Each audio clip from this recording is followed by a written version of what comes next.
Meus amigos, eu sou Irlan Melo, advogado há 28 anos, mas milito no direito há mais de 30 anos. Sou professor de Direito Constitucional desde o ano de 2018 e eu já há algum tempo gostaria de fazer um vídeo específico sobre a questão das decisões daqueles atos supostamente antidemocráticos, não é?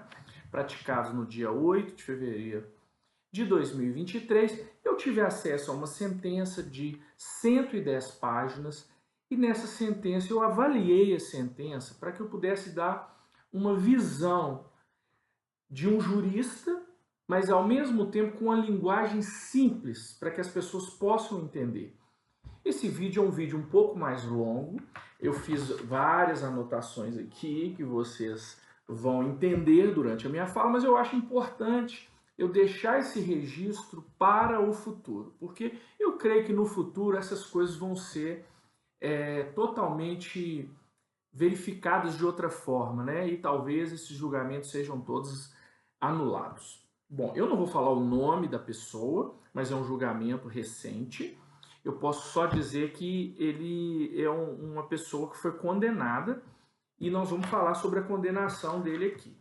Essa condenação, no total, né, de pena para esta pessoa, ele foi condenado, para vocês terem uma ideia, a totalização da pena foi de 14 anos, sendo 2 anos e 6 meses de reclusão e 1 ano e 6 meses de detenção.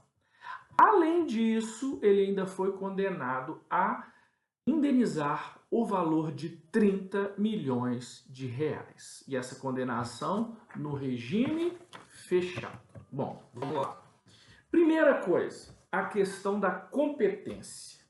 O que é competência? É o juiz natural, quem deve julgar a causa, ok? E na questão da competência, o relator do caso, ele diz o seguinte, que ele é competente para julgar. Por quê? Porque há uma associação desse processo, dessa ação criminal, com os inquéritos 4781 e 4874.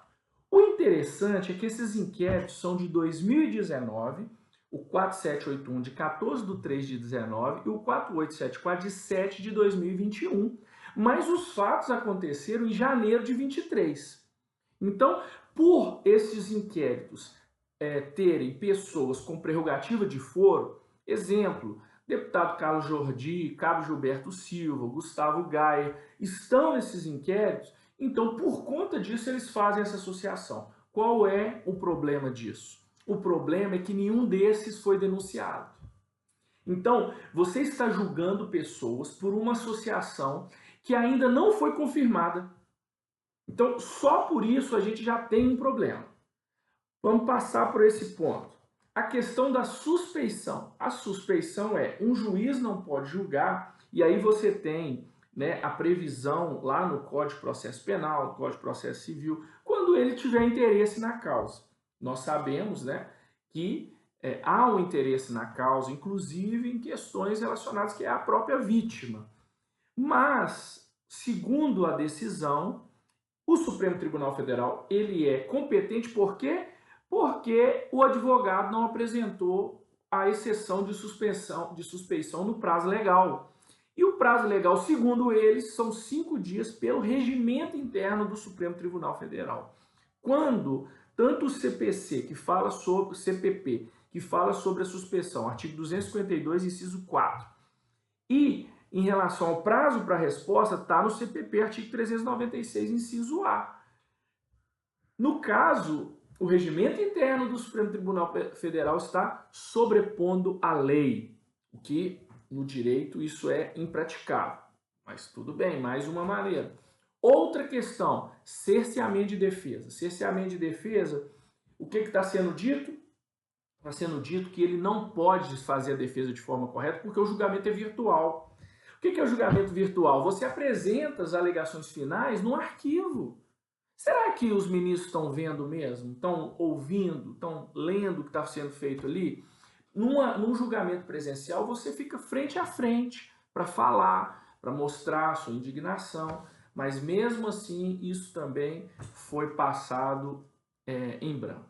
Bom, mais algo que eu gostaria de deixar claro.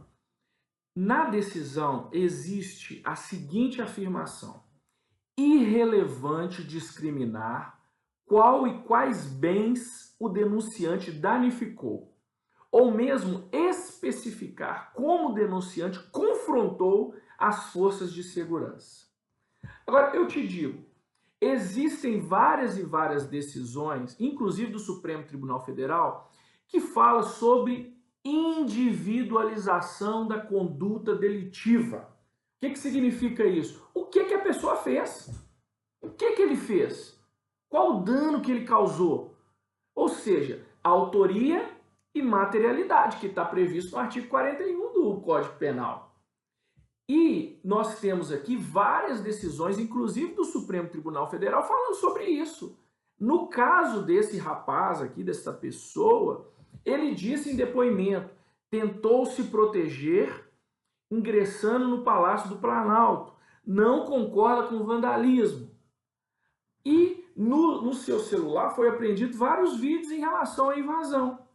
Só que a conclusão foi que ele invadiu de forma violenta. Mas qual é a prova disso? Não tem. Zero. Não tem. Ah, Irlan, existe o crime multitudinário, que é aquele crime praticado pela multidão, no tumulto. Ok. Se é o caso, então o julgamento tinha que ser conjunto e não individualizado. Porque quando você individualiza, aí o julgamento é separado, que foi o que aconteceu nesse caso. Mas não tem individualização da conduta. Então, ele foi condenado a mais de 14 anos de prisão pela prática do artigo 288, parágrafo único do Código Penal, que é associação criminosa armada. Qual arma ele estava portando? Qual é a prova dessa arma? Qual foi a voluntariedade dele nisso? Então, esse é um artigo que ele foi condenado. Associação criminosa armada. Segundo, artigo 359-L, abolição violenta do Estado Democrático de Direito.